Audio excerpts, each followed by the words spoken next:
এই বাংলাদেশে আনোয়ার সরকার এই হারামখোর বলছে মৌলবীরা সব মিথ্যা কথা বলে, গাঁজা খাওয়া হারাম বাবা।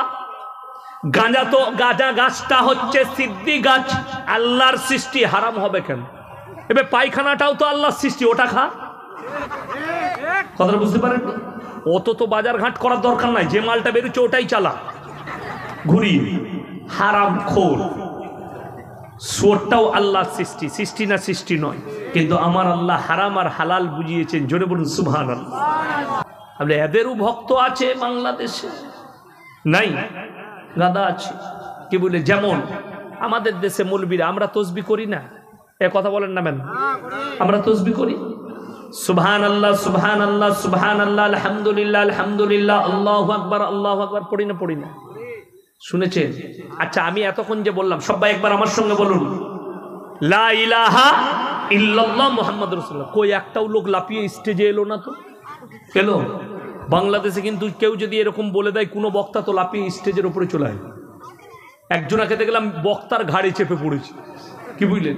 সে বলছে আর ও ঘাড়ে চেপে করছে। তাহলে বলে খেপে গেছে, গাঁজা খেয়েছে না মদ খেয়েছে? আমি বললে খারাপ মৌলবি, আমি এটা বলতে চাইনি, তোমার উপরে ঠেস নয়।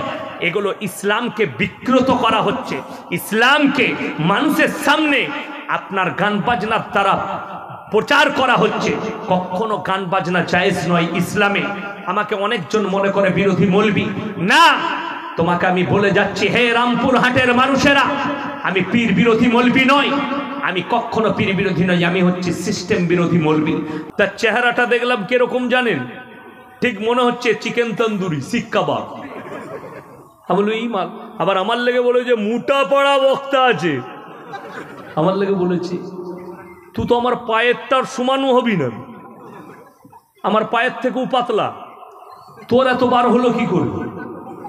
সে আমাকে বলে এই কুলাঙ্গার। আমরা চিল্লাই না, লাঞ্চটা ফেটে যাবে। একটু আসতে বল ভাই, আমি তোর লেগে দোয়া করি আল্লাহ তোকে হিদায়াত দেখ। তো আমার লেগে যা বলবি বল। আমার লেগে গালি দিচ্ছে, এটা কাফের, এটা জাহান্নামী। তুই আগে তোর ভালো মৌলবীকে জিজ্ঞেস কর রে হারামখোর, যে জাহান্নামী কাকে বলা যায়, কাফের কাকে বলা যায়। আমরা মৌলবীরা কেউ কি একটা বেঈমান কাফের কেউ জাহান্নামী বলি না। বলা কথা বলেন চলবে না। সে যদি যার কিয়ামতের দিনে মৃত্যুর আগে যদি কালমা পড়ে ঈমান এনে যদি দুনিয়া থেকে বিদায় নেয়, তুমি লজ্জিত হবে কিয়ামতের দিনে, আর তোমাকে আল্লাহ লাঞ্ছিত করবে, তুমি বলতে পাবেন না। অনেক অমুসলিম ভাই কলমা পড়ে মুসলমান হচ্ছে না হয়নি, তারা জীবনভর শিরক করেছে, কিন্তু আমার ভাই শুনেলেন সে অজান্তে করেছে। যখন সে জেনে গেল আমি পাপ করছি আর ইসলাম কবুল করলো, আমার ভাই আল্লাহ তার বিগত জীবনের পাপগুলোকে ধুয়ে মুছে পরিষ্কার করলেন। জোরে বলুন সুবহানাল্লাহ। সে তারপর থেকে মুমিন। তুমি তাকে কাফের জাহান্নামী বলো কি করে? আর আমার মতো মৌলবি যারা মাদ্রাসায় পড়ায়, যে মৌলবীরা আমরা নামাজ পড়ি, কিন্তু বড় কষ্ট লাগে কি জানেন? একবারও বললে না তোমরা হিন্দি গান চাপিয়ে ড্যান্স করছো এটা হারাম। একবারও বলল না যে মেয়েরা মাজারে গিয়ে সিজদা দেয়, মেয়েদের মাজারে যাওয়ার নিয়ত করাটাও হারাম। যখন আমার সাথে ফোনে কথা বলছে আমি প্রশ্ন করছি মেয়েদের মাজারে যাওয়া কি, বললে হারাম। আমরা এটা স্টেজে বলো না, কিংবা মসজিদের মেম্বারে বলো না। কেন? বললেই তোমার বাজার খারাপ হয়ে যাবে, তোমার বাজার শেষ হয়ে যাবে। আর পরে কোরআন শুনেন, আমার মতো 100টা মৌলবি কিয়ামতের দিনে ধরা পড়বে। ইন্নাল্লাযীনা ইয়াকতুমুনা মানজালাল্লাহু মিনাল কিতাব ওয়া ইয়াশতারুনা বিহি সামানান কালীলা উলাইকা মা ইয়াকুলুনা ফি বুতুনিহিম ইল্লান নার ওয়া লা ইউকাল্লিমুহুমুল্লাহু ইয়াওমাল কিয়ামাতি ওয়া লা ইউযাক্কিহিম ওয়া লাহুম আযাব আযাবুন আলীম। হে আমার বিশ্বনবী, পৃথিবীর মানুষকে বলে দাও, তোমাদের মধ্যে কিছু এমন লোক থাকবে, আলেম থাকবে, যারা নিজেদের পেট চালাবার জন্য আমার কোরআনের আয়াতকে লুকিয়ে দেবে, হক কথাকে লুকিয়ে দেবে, নিজেদের পেট ভরাবার জন্য তারা নিজেদের পেটেতে আগুন ছাড়ায় আর কিছু ভরে না। তাদেরকে বলে দাও, কিয়ামতের দিনে আমি আল্লাহ তাদেরকে কঠিন আযাবে মুবতালা করব। আমার ভাইয়েরা সবাই নিয়ত করুন, আজ থেকে আমরা হারাম কাজ, শিরকের কাজ থেকে নিজেদেরকে হেফাজত করব। বলুন ইনশাআল্লাহ। নিজেদেরকে হেফাজত করুন। আল্লাহর কসম, আল্লাহর পাকড়াও কঠিন পাকড়াও হবে। আল্লাহ মানুষকে এত নিয়ামত দিয়েছেন, তারপরেও যদি আল্লাহকে আপনারা চিনতে না পারেন, আজকে সবাই আল্লাহকে চিনবো, জোরে বলুন ইনশাআল্লাহ। আল্লাহকে কোথায় চিনবেন? আল্লাহকে আমি চিনিয়ে দিচ্ছি। ডাবের জলেতে আল্লাহকে চিনতে পারবেন, গোলাপের পাপড়িতে আল্লাহকে চিনতে পারবেন, রজনীগন্ধার সুগন্ধিতে আল্লাহকে চিনতে পারবেন, আখের রসেতে আল্লাহকে চিনতে পারবেন, কমলা লেবুর ভেতরে আল্লাহকে চিনতে পারবেন, ময়ূরের পখমে আল্লাহকে চিনতে পারবেন।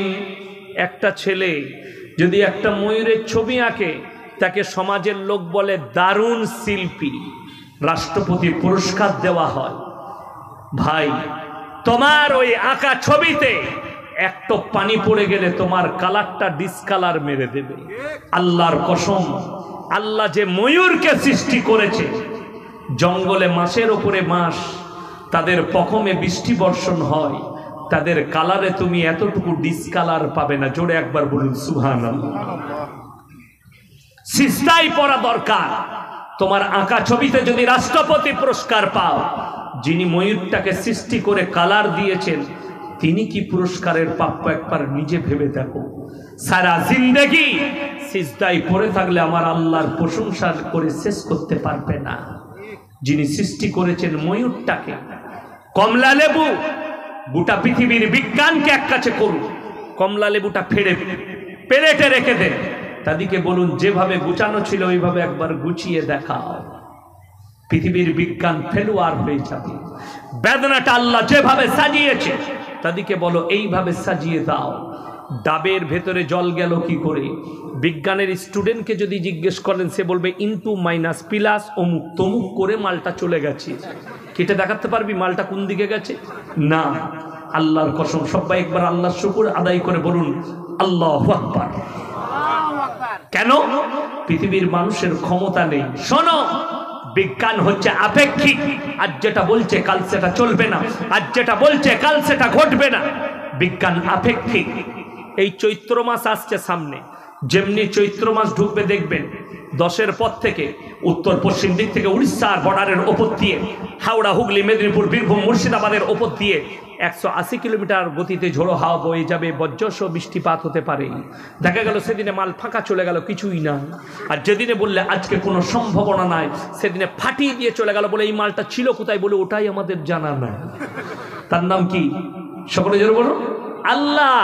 তার নাম হচ্ছে আল্লাহ। আপনাদেরকে বুঝিয়ে দিই, বিজ্ঞান এখনো একটা কালারের নাম সৃষ্টি করতে পারে, নাম দিতে পারেনি। তোমরা ফুটানি করো কিসের? যদি বলেন কেমন? সাদা কালার দুধের মতন, হলুদ কালার হলুদের মতন, স্কাই কালার আকাশের মতন, কলা পাতা কালার কলা পাতার মতন, গোলাপি কালার গোলাপের মতন, কমলা লেবু কালার কমলা লেবুর মতন, বেগুনি কালার বেগুনের মতন, সব মতন। তোদের মালটা কি হলো? বলে আমাদের কিছুই নাই। আল্লাহর ধার করা মাল, তাহলে ঝামেলা বাড়াচ্ছিস কেন? আহা, কোরআনে আমার আল্লাহ চ্যালেঞ্জ করেছেন, হে পৃথিবীর মানুষেরা শুনে নাও, যারা ফুটানি করছো নিজেদের বিবেকের, যারা বলছো আমাদের মতো সায়েন্টিস্ট নাই, বৈজ্ঞানিক নেই, তোমরা দুনিয়ার ভেতরে কি আছে এটা ছাড়া তোমরা আর কিছু বলতে পারবে না। একবার বলে দেখাও, এই পৃথিবীর বাইরে আল্লাহ কি রেখেছেন আমার আল্লাহ ছাড়া কেউ জানে না। জোরে বলুন সুবহানাল্লাহ। সব পেলুয়ার। শুধু তাই নয়, রামপুর হাটে কমপক্ষে 50টা নার্সিংহোম, ঠিক বলছি না ভুল বলছি? রামপুর হাটে হসপিটাল, রামপুর হাটে 50টা নার্সিংহোম, 500 ডাক্তার সবাইকে এক কাছে করে একটা ময়দানে দাঁড় করান, আর তাদেরকে জিজ্ঞেস করুন তোমরা এত ফুটানি করছো, এত অপারেশন, একবার বলুন আল্লাহ মানুষের মধ্যে রূহটাকে কোথায় রেখেছে? তারা পাগল হয়ে যাবে, ফেলুয়ার হবে। মানুষের মধ্যে আল্লাহ রূহটাকে কোথায় রেখেছে বলার কিয়ামত পর্যন্ত তোমরা বলতে পারবে না। আমার নবী বিশ্ব নবী আল্লাহকে প্রশ্ন করলেন, ইয়াসালুনাকা আনির রূহ, ওগো আল্লাহ রূহটা কি? আমার আল্লাহ উত্তর দিলেন, কুলির রূহ মিন আমরি, হে আমার নবী রূহ হচ্ছে আমার আল্লাহর হুকুম। আমি বলবো চলে যা, চলে যাবে। আমি হুকুম দিলে আমার ফেরেশতারা ক্যাপচার করে তাকে ফিরিয়ে নিয়ে আসবে। আল্লাহ অপর জায়গায় বলেছেন, ওয়ান্নাজিয়াতি গরকম ওয়ান্নাশিতাতি নাশতা, গরক মানে হচ্ছে ডুব মারা। আমি আমার ফেরেশতাদিকে হুকুম দিই, তারা দ্রুত গতিতে তোমাদের কাছে পৌঁছায়, তোমাদের শরীরে ডুব মেরে তোমাদের আত্মাকে ধরে। আল্লাহ কোরআনে অপর জায়গায় বলছেন, ওয়ালাউলা ইজা বালাগাতিল হুলকুম, হুলকুম মানে হচ্ছে হালাকটা, তাদের হালাকে মৃত্যুকে টেনে আনা হবে। আনতুম হিনা ইজিন তানজুরুন, তোমরা শুধু মৃত্যুর শয্যায় পড়ে ভ্যাল ভ্যাল করে তাকিয়ে দেখবে, তাছাড়া তোমাদের কোনো উপায় থাকবে না। হে আমার নবী বলে দাও আমার বান্দাদিকে আমি এত নিয়ামত দিয়েছি, যেমন মাছ সমুদ্রতে হাবুডুবু খাই, আমি নিয়ামত দিয়ে আমার বান্দাদিকে হাবুডুবু খাইয়েছি। আমার আল্লাহ রব্বুল আলামিন কোরআনে বললেন, হে আমার বিশ্ব নবী পৃথিবীর মানুষকে বলে দাও, যুইনা লিন্নাসি হুব্বুশ শাহাওয়াতি মিনান নিসা ওয়াল বানিনা ওয়াল কানাতিরিল মুকান্তারাতি মিনাদ যাহাবি ওয়াল ফিদ্দা ওয়াল খাইলিল মুসাওয়ামা ওয়াল আনআম ওয়াল হারস, যালিকা মাতাউল হায়াতিদ দুনিয়া ওয়াল্লাহু ইনদাহু হুসনুল মাআব। হে আমার বিশ্ব নবী পৃথিবীর মানুষকে বলে দাও, যুইনা লিন্নাসি হুব্বুশ শাহাওয়াতি মিনান নিসা, আমি দুনিয়া চালাবার পরিচালনা করার জন্য সব থেকে দামি নিয়ামত তোমাদিকে যেটা দিয়েছি সেটা হচ্ছে নিসা, মানে হচ্ছে বিবি। তোমাদের স্ত্রী নারী এত সুন্দর দিয়েছেন। আমাদের দেশের লোক শুনেলেন বিবি কেমন বড় আল্লাহর নিয়ামত।